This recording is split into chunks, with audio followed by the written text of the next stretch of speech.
When Donald Trump decided to ignite a trade war over aluminum, he didn't count on one thing: the world pushing back. Now, he can only watch in fury as Canada, the EU, Japan, and Korea, the very pillars of global industry, unite to seize the market he so desperately tried to protect. It is the lifeblood of the modern world, a metal so essential it's in the fighter jets that defend a continent and the beer cans that stock its refrigerators. For generations, Canada was America's most trusted source for this critical resource, a seamless extension of its own industrial might. Then, suddenly, that partner was branded a threat. An economic declaration of war forced Canada to make a decision that would reshape global trade, dumping its oldest ally for new partners in Europe and Asia. How did a trade bluff backfire so spectacularly that it permanently altered the map of a multi-billion-dollar industry? The bond wasn't just built on trade, it was forged in fire. During World War II, Canadian aluminum fueled the Allied war machine, building planes and ships that secured victory. This established a foundational truth: Canadian aluminum wasn't foreign, it was North American. It was secure, reliable, and integrated. For the rest of the 20th century, this relationship became the bedrock of continental industry. Under agreements like the Ottawa Pact, Canadian aluminum flowed south into American factories, becoming integral to everything from cars built in Michigan to planes assembled in Washington state. The United States didn't just trade with Canada for aluminum, it depended on it as if it were produced in Ohio or Pennsylvania. This was the golden age of economic integration, a quiet, unshakable partnership taken for granted by almost everyone. The first tremors of the earthquake came under the banner of America First. In 2018, the Trump administration shocked Ottawa and the industrial world by invoking a little-known provision of U.S. trade law from 1962, Section 232. It allowed the president to impose tariffs on goods deemed a threat to national security. Suddenly, Canadian steel and aluminum, the very materials that built America's defense arsenal for decades, were being investigated as a potential danger to the Republic. For Washington, it was a negotiating tactic, a way to show strength and force concessions. For Canada, it was an existential insult. The move signaled that the decades of trust and integration could be erased with the stroke of a pen. It was a profound psychological break. The core assumption of the relationship, that Canada was a trusted partner, not a potential adversary, was shattered, and in Ottawa, a chilling realization set in. Relying almost exclusively on a partner that could become this unpredictable was no longer just a business risk. It was a national one. The search for new friends had to begin. To understand the unprecedented pivot that followed, you have to dissect the philosophy that triggered it. Donald Trump's trade doctrine was not a nuanced adjustment. It was a revolution against the globalist consensus that had governed American policy for half a century. The core belief was simple and powerful. America had been ripped off. For decades, other countries, including supposed allies like Canada, had taken advantage of open U.S. markets while protecting their own, killing American jobs in the process. The solution, in this worldview, was the tariff, a tool seen not just as an economic lever, but as a weapon of national reassertion. The primary justification for the aluminum tariffs was Section 232, which reframed trade from a matter of dollars and cents to one of national security. The argument, as articulated by the administration and echoed on networks like Fox News, was that a flood of cheap foreign metal, including from Canada, had decimated American smelters. This decline in domestic production capability, the argument went, meant that in a time of war or major crisis, the U.S. military might not be able to source the aluminum it needed to build planes, ships, and armor. Therefore, protecting the handful of remaining U.S. smelters was a matter of homeland defense. This narrative, however, was fiercely debated.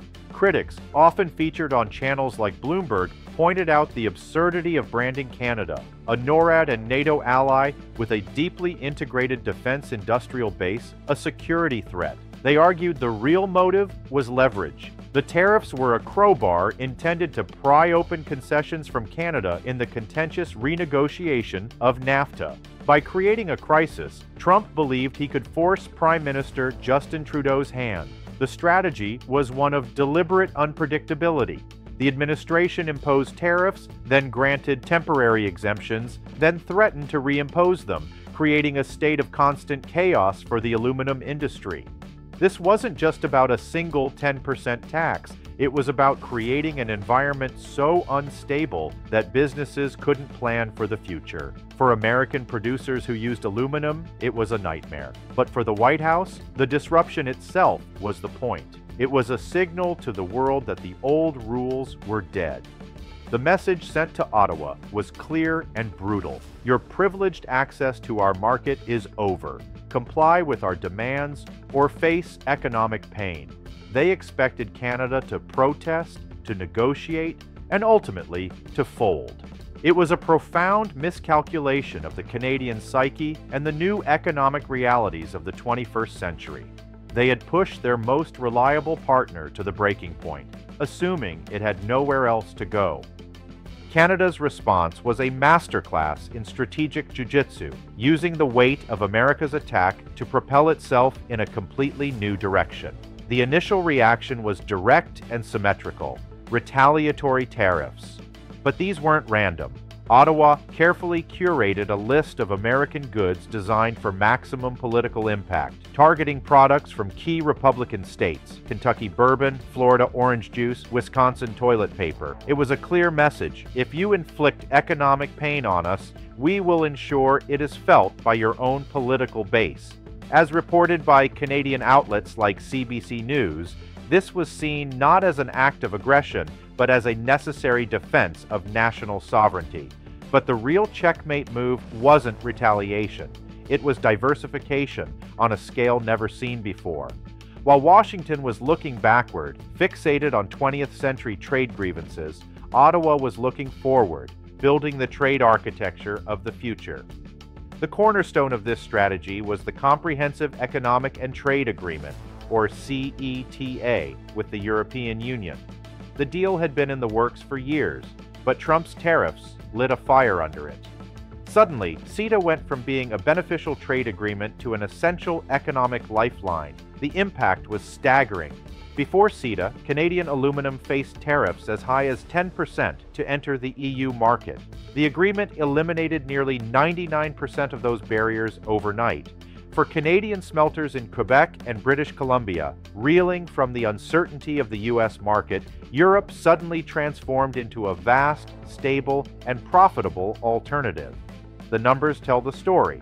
Canadian aluminum exports to the EU skyrocketed by an incredible 378%. But Canada wasn't just betting on Europe.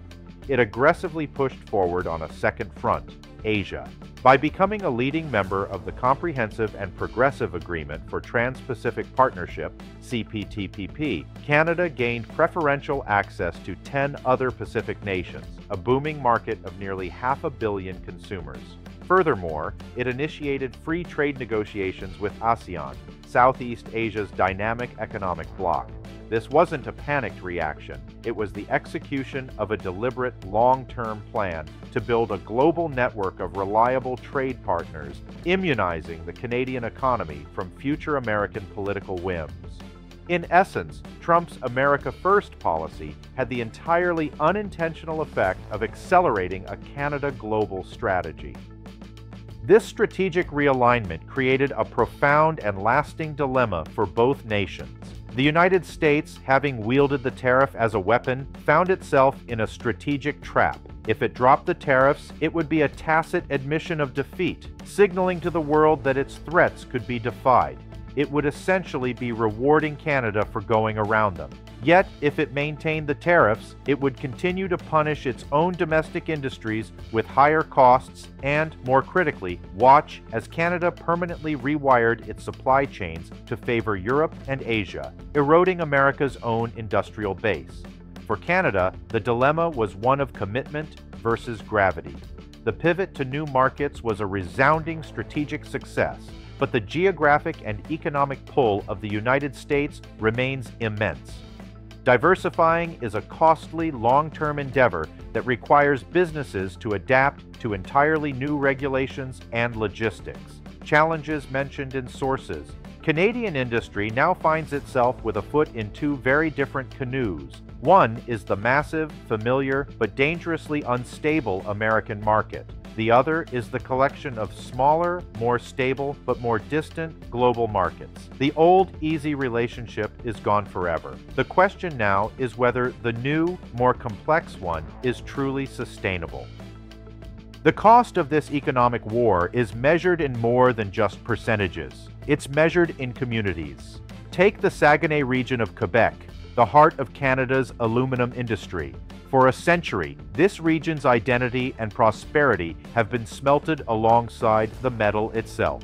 Generations of families have worked at the massive hydro-powered smelters, producing some of the world's purest, lowest carbon aluminum.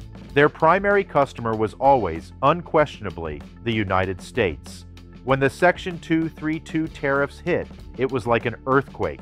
The 10% tax instantly wiped out profit margins. Billions of dollars in planned investments for plant upgrades and expansions were put on ice. The initial shockwave led to layoffs and a pervasive sense of anxiety that swept through the towns. The retaliatory measures and the pivot to Europe were acts of defiance, but they couldn't erase the immediate damage or the logistical nightmare. A smelter built to load aluminum onto trains headed for Ohio cannot simply start loading it onto container ships for Hamburg overnight. It requires entirely new contracts, new insurance, new transportation logistics, and navigating a different regulatory maze. While the CETA agreement was a godsend, it represented a monumental shift in how business was done. The 378% surge in exports to the EU wasn't a magic wand. It was the result of a frantic, expensive, and difficult scramble to build new relationships from the ground up. It was a testament to Canadian resilience, but it came at a high cost of stress, uncertainty, and lost capital that could have been invested in North American growth. The pivot was a strategic victory born from a tactical crisis that many in communities like Saguenay will never forget. On the American side of the border, the story was one of ironic blowback. The policy intended to protect American industry ended up punishing it. Consider the American beverage industry. From giants like Coca-Cola to the thousands of craft breweries that form a vibrant part of the economy, nearly all of them rely on aluminum cans.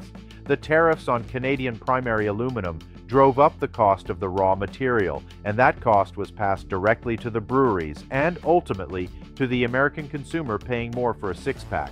But the most profound impact was in the auto industry. Companies like Ford had made a massive bet on aluminum, redesigning their best-selling vehicle, the F-150 pickup truck, with an aluminum body to save weight and improve fuel efficiency. Their supply chain was intricately linked with Canadian producers. The tariffs threw a wrench into this highly efficient system, increasing production costs and making American-made vehicles more expensive. The ultimate irony of the national security argument was felt in the defense sector. The F-35 fighter jet, America's most advanced stealth fighter, is built with critical components and aluminum sourced from Canada. By designating Canadian aluminum a threat, the policy was actively increasing the cost and complexity for the Pentagon to build its own frontline military hardware. In the end, the tariffs didn't cripple Canada. Instead, they acted as a tax on American businesses and consumers, while simultaneously incentivizing their most integrated supplier to build new alliances with America's global economic rivals. And so, North America stands at a crossroads it never anticipated.